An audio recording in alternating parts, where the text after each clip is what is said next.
அது மாலதி அவங்க கணவர்கிட்டேருந்து பிரியும்போது அவர் கொடுத்த பணத்தை வச்சு அந்த வீடு வாங்கினது. அதை வந்து சவுக்கு சங்கர் தன் காதலிக்கு வாங்கி கொடுத்த மாளிகை போட்டாங்க. அதான் ஏன் வாங்கி கொடுக்கணும் அவரு? அவர் வாங்கி கொடுத்தது தான் நான் வாங்கி கொடுக்குறதுன்றதுக்கு சொல்லுங்க. நான் என்ன சொல்கிறேன், யாருக்கு தெரியும்? நீங்கள் எல்லாம் உத்தம புத்திரன்களா இருக்கணுங்கள்லாம் நான் கேட்குறேன். ஏன் வந்து பொது வெளியில் என்ன ஒரே ஒரு வெறுப்பு சங்கர் மீதுன்னா, சங்கர் ஒரு வீடியோ பேசினா லேக்ஸ் கணக்கில் போகுதுடா, நமக்கு அப்படி போகலடா. நம்ம எத்தனை வருஷமாக ஜேர்னலிஸ்டாக இருக்கோம், நம்ம பேசினா போக மாட்டேங்குது அப்படின்னு சொல்லிட்டு அந்த வெறுப்பு நிறைய பேருக்கு இருக்குது. அவர் ஒரு சிறந்த யூடியூபர் மாதிரி இன்னைக்கு இருக்கிறாரு, ஒரு பெரிய ஃபேமா இருக்கிறாரு. அந்த ஃபேமை வந்து எப்படியாவது உடைக்கணும் அப்படிங்கிற தாட்ல தான் பண்றாங்கன்னு நீங்க சொல்ல வரீங்களா? 12 ஹவர்ஸ்ல வந்து 5 lakhs பார்க்குறாங்கல்ல, 500K பார்க்குறாங்கல்ல.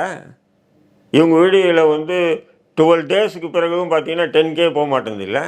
அப்போ அந்த வெறுப்பு அந்த ஆதங்கம் இருக்குமா இல்லையா? நம்ம எவ்வளோ பெரிய ஜேர்னலிஸ்ட்டு, ஏட்டா நம்மளுக்கு போக மாட்டேங்குது. அந்த வெறுப்பெல்லாம் இப்போ வந்து சவுக்கு சங்கர் மீது வன்மத்தை கக்குறாங்க. அப்படி தான் நான் சொல்லுவேன்.